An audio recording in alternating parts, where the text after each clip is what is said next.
Okay, well, welcome to day 2 of my meditation practice. And today, what I thought I would focus a little bit on is Lester's comments about love and again weaving R.A.I.N in, which is that was coined by Michelle McDonald and popularized by Tara Brach. So I'm going to weave in R.A.I.N and the Sedona Method. And I'm going to do a couples meditation. And not that you need to be part of a couple, but it's really, maybe I should call it a relationship meditation. It could be um, you with a partner, but it could be you with a mother or a child or anyone really. So it's actually, I'm going to title it a relationship meditation. And what I really want to do is look at or support the idea of loving the person exactly how they are and releasing the desire to want them to feel better, to be different. That ironically, even in our desire, for example, parents with children, our desire to help children feel better, parents inadvertently often send the message that you're not okay as you are. So if the child is struggling and the parent is uncomfortable with that struggle and wants the child to feel better, the parent can start giving lots of advice or trying to fix in a way that might actually um, be problematic for the child, either in a codependent way or in a way that comes across unintentionally as critical. So let me read you what Lester had to say about his discovery around love as he was in his process of waking up. And this is from his autobiography called No Attachments, No Aversions. And he says he's talking specifically about what he did that got him to awakening. And he says, then I went through a very keen process of trying to love others. I would review my past behavior. Where I thought I had been loving, I saw I wanted to be loved. For instance, when I saw that I had been nice to a girl only because I wanted something from her, I would say, you son of a gun, Lester, correct that. And then I would love her, and this is in his mind, then I would love her for what she was, not for what I wanted from her. I kept on correcting this until I could find no more to correct. And so, again, I think that can apply to a romantic partner, that can apply to a parent, that can apply to a child, that can apply to a boss. It can be quite profound to really just accept people exactly as they are, and let go of any of your attachments to uh, uh, wanting or needing them to be somehow different. And ironically, in the letting go, you might actually, in that acceptance and letting go, you might actually send just the right message, whether energetically or verbally, um, to the other person that they need. All right, so we're going to do the meditation now, and just like before, I am going to go ahead and pause my video so that I don't have to worry about my appearance during my meditation, so I can focus on me rather than on the camera. All right, here goes. So just taking a moment and pausing if you need to, but get settled in somewhere where you're truly comfortable and able to be present. And what I want you to do is bring up the other person that you're thinking about, and just anything you might still have feelings around, whether it's uh, anxiety or sadness or anger or whatever. But any uncomfortable feeling, anything that doesn't feel truly like just love radiating from you towards the other person. And just take a moment to check in with your body. And our first step in R.A.I.N is always to recognize. So recognize now what comes up when you think of that other person.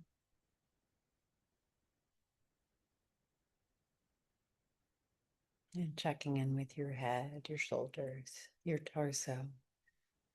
checking in with your body as much as you're checking in with your mind. I notice in my case, there's just a little bit of anxiety.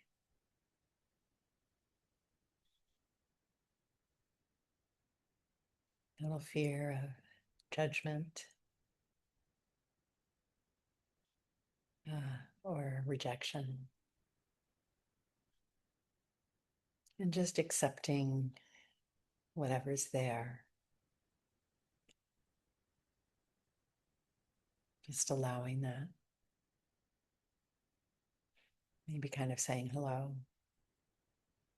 And just dropping whatever resistance you might have that doesn't want that feeling there.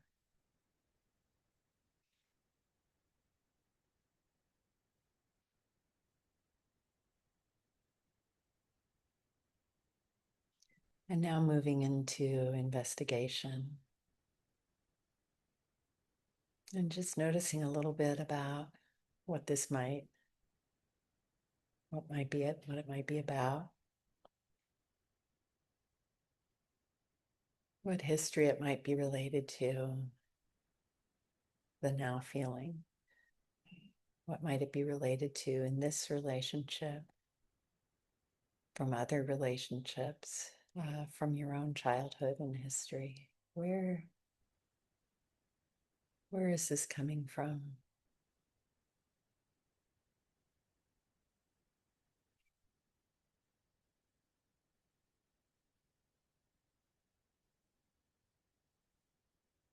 And you might get something, you might not. You really don't need to understand so much. And so just questioning, is this about approval and love? Or is this about control and safety? And like I said yesterday, it could be about both. I want approval, so I have control, or I want control, so I get love.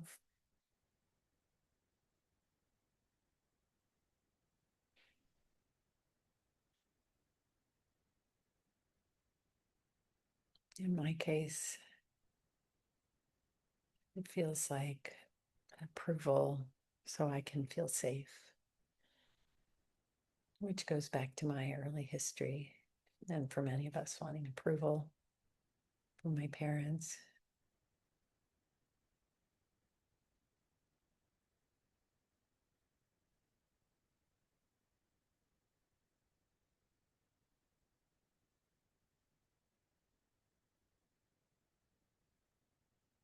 And just notice whether or not holding on to these feelings, is it getting you? Is it getting you the approval that you want? Or the safety that you want? The control?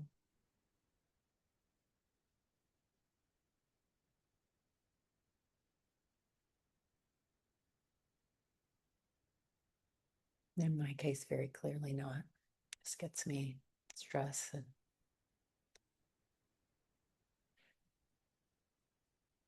and distress about in the present and the imagined future.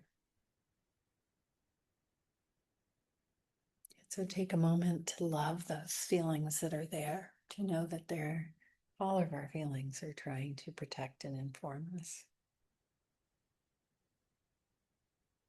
So giving them some love.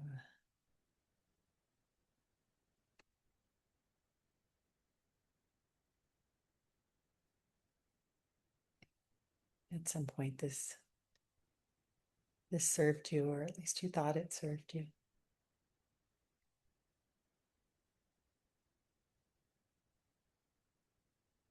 And that was the nurture part, and now we're going to move into release. And just for now, just asking the question, can I release some of this feeling?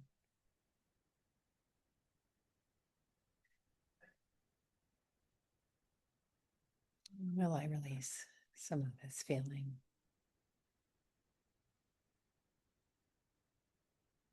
When?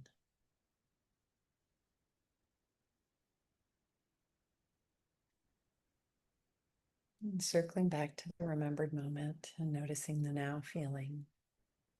Noticing if it's the same or if it shifted at all.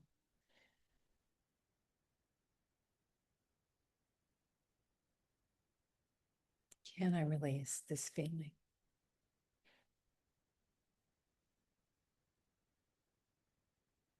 Will I release this feeling?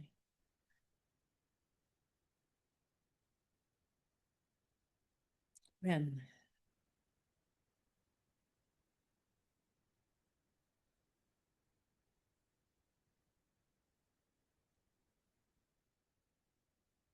And circling back again to the memory.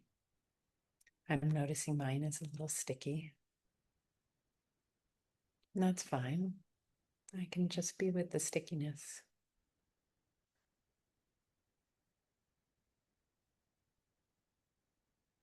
Appreciating and allowing the part of me that is holding on.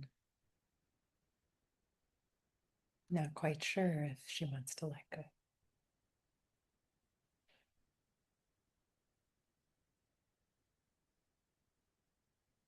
And asking, can I let go of this stickiness?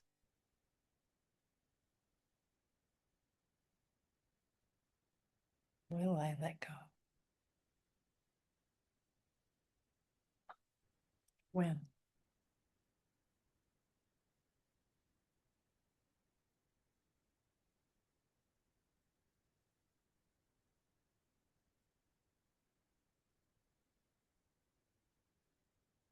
And you can keep going if need be. Just keep going back to the memory, the event, whatever you have feelings around.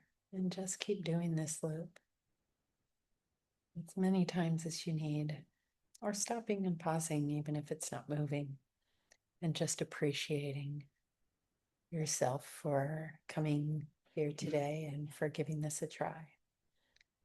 And maybe you'll come back later to give it a go.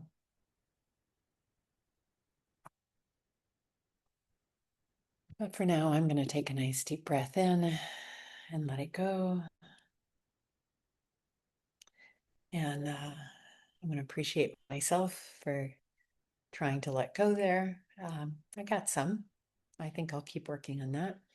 And I want to say a little bit more about my original thought was with couples that for myself, I just recently realized how much I have been holding on um, to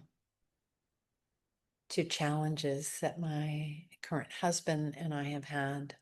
Um, just how much I thought that was protecting me, and I just had just a huge wave of recognition a few days ago that holy cow, that is not protecting me. And I became really, really clear that of my own projections with him, that he would do something that really clearly, like it was painful for me, but I could see it was just him and his avoidant nature. It actually has nothing to do with me, um, and that it really wasn't fundamentally harmful, even though it was painful. And so, if I give one example, I could be in the middle of saying something to him, and he maybe wasn't listening.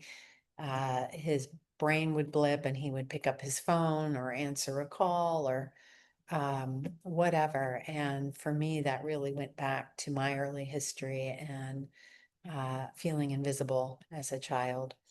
And I just really became clear that that behavior in and of itself he's not trying to hurt me. It's just his own unconsciousness in those moments, kind of maybe ADD-ish, right? You know, the phone calls to him. And that in those moments, it really what was coming up was the invisibility of my past, the invisibility of my childhood. And that pain was getting pattern matched to the present moment. Um, because I could reach out and touch his arm and say, hey, could you put that down? Um, could you stay here with me? There's just a whole myriad of things that I could do that would bring him back. Or I could just take care of myself with a little rain release. meditation. Uh, and I'm, of course, now I have that tool. And I realized that I was really, my past was creating that pain.